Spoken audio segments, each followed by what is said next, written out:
تعرف مدينة فورتاليزا البرازيلية بشواطئها الرملية البيضاء وغابات أشجار الأيكة الساحلية الاستوائية، لكنها تعرف أيضا بصفتها موقع حدوث إحدى أكبر السرقات في العالم، حيث سرق فيها حوالي 164 مليون ريال برازيلي، أي ما يساوي 70 مليون دولار أمريكي. ما هو أكثر جنوناً من المبلغ المسروق هو الطريقة التي سرق بها عبر حفر نفق ضخم، وقصة هذه السرقة هي ما سنتحدث عنه في هذا الفيديو الشيق. قبل أن أحكي لكم القصة كاملة، لو أنت جديد في القناة لا تنسى الاشتراك في القناة ليصلك كل جديد.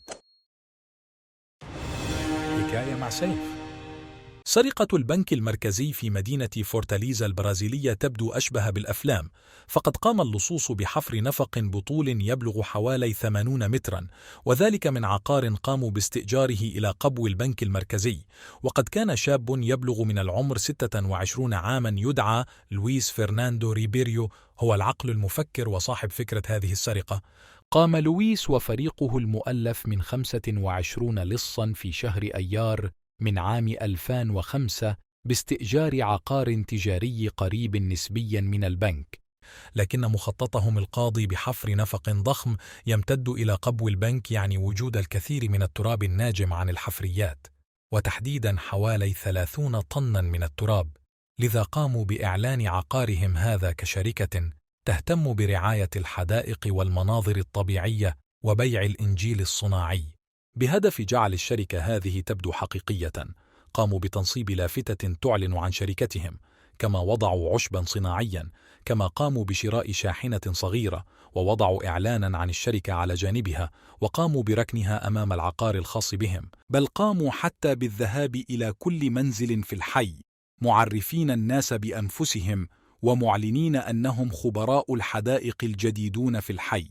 بعد أن أصبحت شركتهم المختلقة كافية للتغطية على حفرياتهم، بدأ اللصوص الحفر باستخدام مناشير كهربائية وقواطع ونظام تحديد للمواقع ومجرفة، ونجحوا بحفر نفق بطول 4 أمتار إلى أسفل العقار مباشرة، ثم بدأوا بالحفر باتجاه البنك، ويمكن القول أن النفق كان تحفة هندسية، فقد نجح اللصوص بحفر نفق بطول 80 مترا وبعرض متر تقريبا. وقام اللصوص بتدعيم النفق بألواح خشبية، بل أنهم نصبوا إضاءة كهربائية ونظاما لتنقية هواء النفق وشبكة هاتف للتواصل فيما بينهم. وقدرت الشرطة أن كلفة إنشاء هذا النفق بلغت حوالي 200 ألف دولار أمريكي. في مساء يوم السبت الموافق 6 من شهر آب من عام 2005 قام اللصوص باختراق جدار أسمنتي معزز بالفولاذ يبلغ سمكه حوالي 1.2 مترا، وبذلك أصبحوا داخل خزنة البنك. بعدها قاموا بنقل أموال يبلغ وزنها 3.5 طن عبر النفق إلى العقار المستأجر. هناك قاموا بوضع الأموال في سيارات مجهزة للهرب وغادروا المنزل. بالطبع لم يعلم موظفو البنك بما يحدث حتى عادوا إلى عملهم صباح يوم الاثنين، حيث وجدوا خزنة فارغة مع حفرة كبيرة فيها. لكن الأمر الأكثر غرابة كان أن مستشعرات الإنذار وكاميرات المراقبة لم تكن تعمل في يوم السرقة، كما وجد موظفو البنك علب فارغة من مشاريب الطاقة التي اعتاد اللصوص على شربها لتنفيذ مهمتهم. شكلت هذه السرقة أخبارا سيئة للحكومة البرازيلية، وذلك لكون البنك الذي تعرض للسرقة هو البنك المركزي.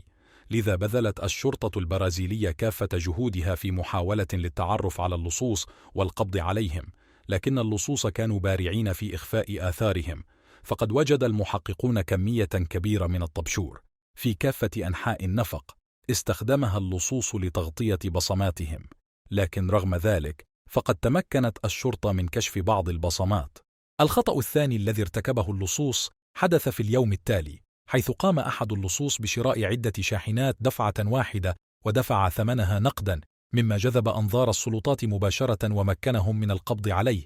تمكنت الشرطة من جعل هذا اللص يتكلم كاشفا كافة التفاصيل، حيث كشف للشرطة وجود شخص يعمل في البنك قام بمساعدة اللصوص، كما كشف تعاون بعض السياسيين الفاسدين.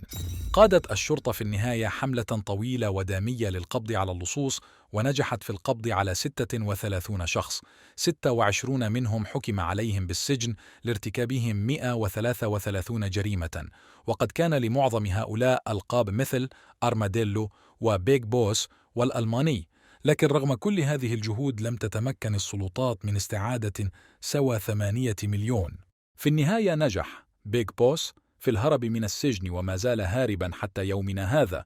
أما أرماديلو فقد حكم عليه بالسجن لمدة 17 عاما، لكن أفرج عنه بعد عامين فقط. أما الألماني فقد حكم عليه بالسجن لمدة 70 عاما. أما لويس فرناندو ريبيريو، والذي كان يلقب بفرناندو الصغير، فقد خطف وتم احتجازه طلبا للفدية، ثم تم قتله في النهاية. حتى يومنا هذا ما زالت هذه السرقة تعتبر من أكبر السرقات في التاريخ، لكن على ما يبدو فبعض المنخرطين بهذه السرقة لم يكتفوا بما أنجزوه وحصلوا عليه، بل أرادوا المزيد.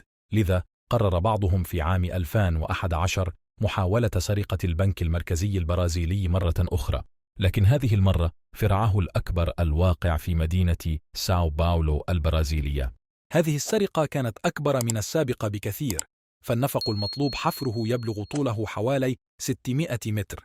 أما المبلغ الذي كانوا يريدون سرقته فقد كان يعادل ما يقدر ب97 مليون دولار أمريكي، لكن محاولتهم هذه فشلت، وتم إلقاء القبض عليهم في المراحل الأخيرة من خطتهم، وذلك لأن بعض المشاركين كانوا بالأصل تحت مراقبة الشرطة كلصوص محتملين، وذلك بعد سرقة عام 2005. على ما يبدو فحتى أنجح المجرمين في التاريخ يرتكبون أخطاء لا تغتفر تتسبب في اعتقالهم، ويبدو أن الطمع الذي غالبا ما يكون هو المحفز الأول لارتكاب الجريمة كان السبب في القبض على كافة اللصوص في النهاية. شاركني برأيك لو كانت هذه المرة الأولى التي تسمع فيها بالقصة، ولو كنت قد سمعت بها من قبل ولديك معلومة لم أذكرها، أتمنى أن تكتب لي بالتعليقات. إذا كنت قد وصلت إلى هنا فلا تنسى أن تضغط لايك وتدعمني بمتابعة القناة للاستمرار في نشر القصص، والسلام عليكم.